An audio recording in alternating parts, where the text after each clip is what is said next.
Hi friends ना video आलू कुर्मा तैयार చేసే విధానం షేర్ చేస్తున్నాను।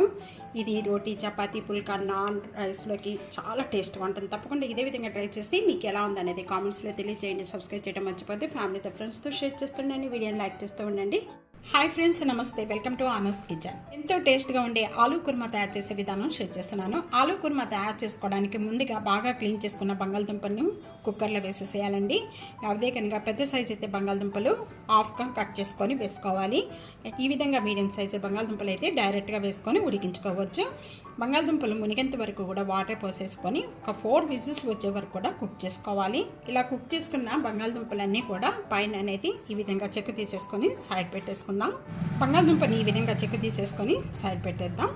ఆలూ కుర్మా తయారు చేసుకోవడానికి మసాలాలు తయారు చేసుకోవాలండి। ఆ మసాలాలు అనేది కొద్దిగా వెండి కొబ్బరి, మిక్సీ జార్లో వెండి కొబ్బరి, జీడిపప్పు చిన్న చిన్న పీసెస్గా కట్ చేసుకున్న 1 టేబుల్ స్పూన్ జీడిపప్పు, అదే కనుక పెద్దవి తీసుకుంటే ఒక 5 లేక 6 జీడిపప్పులు తీసుకోండి। 1 టేబుల్ స్పూన్ గసగసాలు, 1 table spoon water million seeds. ఇవన్నీ వేయటం వల్ల కొద్దిగా గ్రేవీ చిక్కబడుతుందండి, వేస్ట్ వస్తుంది ఇవన్నీ వేయటం వల్ల। ఫస్ట్ అనేది మిక్సీ జార్లో వేసేసుకొని చేసుకున్న తర్వాత వాటర్ అనేది యాడ్ చేసేసి పేస్ట్గా చేసుకుందాము। ఈ విధంగా పౌడర్గా చేసుకోవాలి। పౌడర్గా చేసుకున్న తర్వాత కొద్దిగా వాటర్ అనేది యాడ్ చేసేసి పేస్ట్గా చేసుకుందాం అండి। 3 టేబుల్ స్పూన్ అనేది ఇక్కడ వాటర్ యాడ్ చేస్తున్నాను। కొద్దిగా చేసుకున్నంతా కూడా సైడ్ పెట్టేసుకుందాము। నేను ప్యాన్లో 3 టేబుల్ స్పూన్ ఆయిల్ యాడ్ చేస్తున్నాను। ఈ కాయిపోయిన వెంటనే 1/2 టేబుల్ స్పూన్ జీరా యాడ్ చేస్తున్నాను। 2 ఆనియన్స్, మీడియం సైజ్ ఆనియన్స్ తీసుకున్నాను అండి। ఆనియన్స్ ఒక 3 మిర్చి ఇలా సన్నగా కట్ చేసుకున్న మిర్చి ఇవన్నీ కూడా వేసేసుకోవాలి। ఆనియన్స్ మంచి కలర్ వచ్చే వరకు కూడా వేయించుకోవాలి। ఉండగానే కొద్దిగా కరివేపాకు, 1 tablespoon ginger garlic paste add చేస్తున్నాను। ఆనియన్స్ బాగా మగ్గిపోయాయి। మగ్గిపోయిన వెంటనే 1 టేబుల్ స్పూన్ సాల్ట్ యాడ్ చేస్తున్నాను। 1/2 టేబుల్ స్పూన్ పసుపు, 1.5 టేబుల్ స్పూన్ మిర్చి పౌడరు, 1 టేబుల్ స్పూన్ ధనియా powder, 1/2 tablespoon garam masala powder, 1/2 tablespoon roast చేసిన జీరా పౌడర్। ఇవన్నీ యాడ్ చేసిన వెంటనే కూడా బాగా కలిపేసుకోవాలండి మొత్తం కూడా।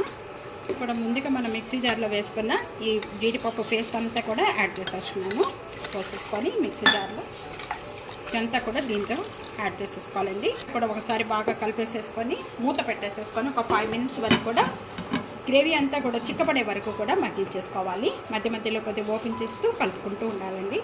ఈ విధంగా గ్రేవీ అంతా బాగా చిక్కపడిపోయిన వెంటనే కూడా చేసుకున్న బంగాళదుంప అంతా కూడా ఇలా మ్యాష్ చేసుకొని దీంట్లో వేసేసుకోవాలి, బాగా కలిపేసుకోవాలి। బంగాళదుంప అంతా కూడా బాగా కలుపుకున్న వెంటనే ఒక 1/2 గ్లాస్ వాటర్ అనేది యాడ్ చేసుకోవాలి।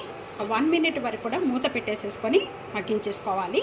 2 మినిట్స్ అయిపోయిన వెంటనే ఇప్పుడు చూద్దాము। గ్రేవీ అంతా కూడా బాగా చిక్కపడిపోయి ఆయిల్ అంతా కూడా కర్రీకి సపరేట్ అయిపోయేంత వరకు కూడా మగ్గించేసుకోవాలండి। స్పూన్ కస్తూరి మెంతి వేసుకోవాలి। ఆలూ కుర్మా రెడీ। దించే ముందు కొద్దిగా కొత్తిమీర, 1 టేబుల్ స్పూన్ నింబు రసం, మొత్తం ఒకసారి బాగా కలిపేసుకుందాం।